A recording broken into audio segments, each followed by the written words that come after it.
Have you ever seen a crazy person? Maybe at a public park or a town centre? Or maybe you don't even have to go that far. Maybe there's one at home or at work. But you know what I mean, the type of crazy person who's out there crazy, makes you feel a bit uncomfortable.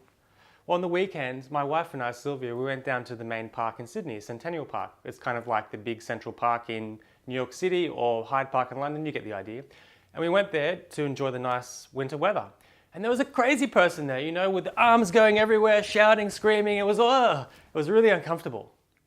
Hi, I'm Kristen and I'm the founder of Next Level Coach Co, where we help professionals, entrepreneurs who are looking for that next level in life, whether that's more money, more joy, more fulfillment, more vitality. We help them get there by breaking through their unconscious limiting beliefs and negative attitudes so they can live a more joyful and fulfilling life. So back to the park. This crazy person was running with her arms everywhere, screaming, shouting, looking intensely at people. Oh, it was intense. The first thing I thought was, wow, this guy has no fear at all. I could never do something like that. Like, what would people think of me? It would be, horrendous. And I thought, well, why couldn't I do that? And I realized, well, yes, first of all, I'm terribly afraid of what people might think of me. And second, I thought, well, it's not in my nature to do that kind of thing. Not in my nature? What does that mean? Well, it's not part of my core identity. It's not who I am. And that leads into today's topic, which is identity. My identity up until this year was that I was a successful technology executive at a big corporate company. And I realized just recently that when I met people for the first time, and I was often doing this unconsciously, I would tell them that as part of who I was that I worked at this big company because it was a prestigious, well-known brand. And I realized fairly recently that part of the reason I did that was because my own self-belief and self-worth was quite low. And so that I needed to use some of that larger-than-life brand to pump up my own identity. That's a mini breakthrough for me right there. But the other part of my identity was that I was a straighty 180 kind of guy, like, you know, someone who worked hard, did well, achieved a lot, and then would put on a nice suit to go to work. And I also realized that part of my identity was by putting on that suit, I had kind of created an enhanced identity of myself. That suit guy at work, he was more successful, more intelligent, more confident, and he could get things done, which was quite interesting because in my personal life, I wasn't quite as confident, let's say. I ran this identity program in my head for over a decade, and while it served me during that time, it got me to where I am today. I'm grateful and thankful for all of the opportunities and success that I've had up until today. I realized that it wasn't fulfilling me anymore, and it was time to change the identity and go out on my own, break free of that kind of traditional corporate career mold and go and do something on my own and forge a new identity. So why did I decide to do that? Well, I realized that identity is an extremely powerful force in our lives. It's what we think of ourselves, it's what we believe about ourselves to be true. It's how we see ourselves, it's how we feel about ourselves. It's kind of what drives everything that we do. You know, people say, oh, I'm not this type of person, or for example, I'm not a smoker, or I'm not a drinker, or I am a party person, or I'm not a party person. It's kind of a core belief that we have about ourselves. And one of my beliefs was that I wasn't being fulfilled anymore. And I suppose that's normal. I mean, I'm sure you know someone who's been doing something for a while, like whether it's a few years or 5 years or a decade, that after that time, they feel like it's time to move on and do something different, perhaps a new challenge. And when that's happening, I think what's happening there is that the person's outgrowing their old identity, or perhaps the cost and the pain of being in that old identity is it gets to a certain threshold that they decide that they have to do something new. And that's kind of me. I was having a great time in my career, but I got to a point where I decided that's enough and I've got to do something different. So I changed it. I changed my identity. Do you want to know how I did it? Well, it was easy.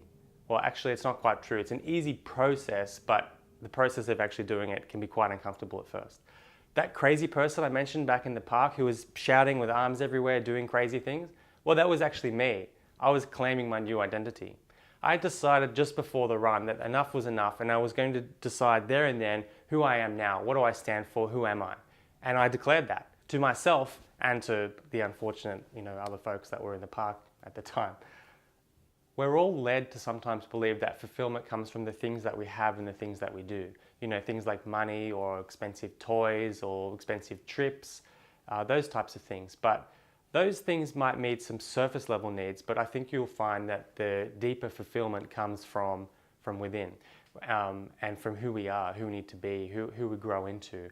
And we only have to look at some of the tragic, high-profile deaths that we've seen in the media recently, where people who seemingly have had everything have tragically ended their lives because while they might have money, wealth, fame, all the things that we think that people want, what they've been lacking is deep inner fulfillment. And my heart goes out to all of the people affected by that. It's a terrible tragedy.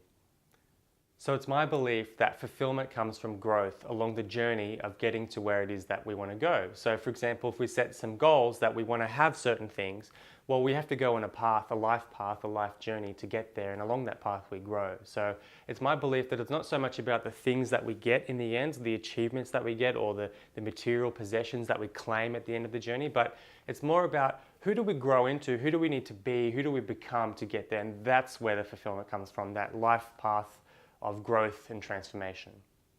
So what's your identity? Do you even know what it is? Are you happy with it? Do you want to change it?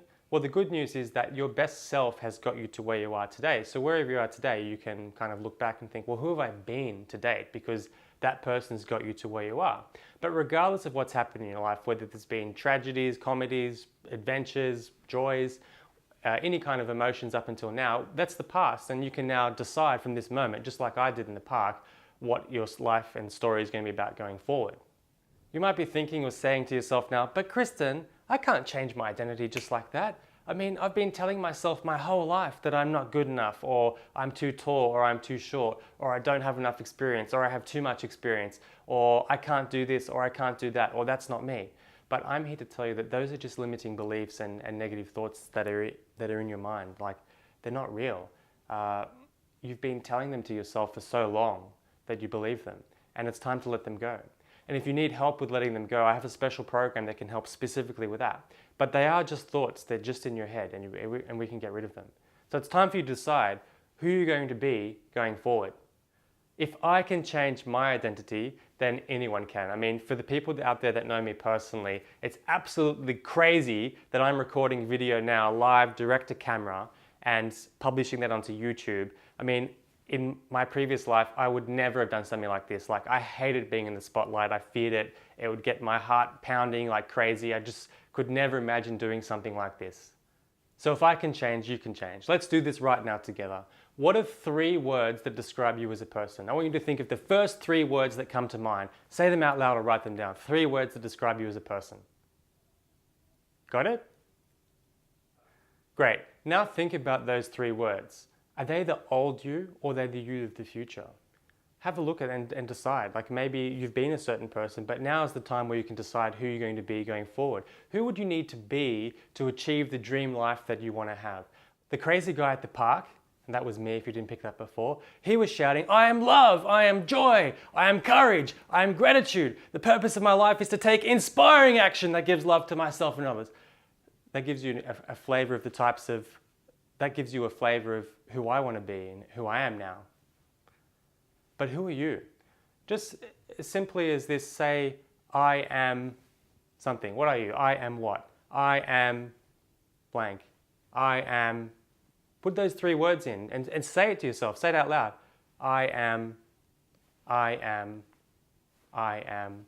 What are you? Decide now. You don't have to go to the park and, like a crazy person or like me, shout it out like I did. But then on the other hand, what if you did? What would that do for you? How would that make you feel? Maybe uncomfortable? Would it be a good thing? Would it get you out of your comfort zone? How will you unleash all of the joy, courage, passion, love, and multitude of other positive emotions that are already inside you? What would your life be like if you had more of those things? More joy, more courage, more gratitude, more passion, all of those positive emotions. What would your life be like?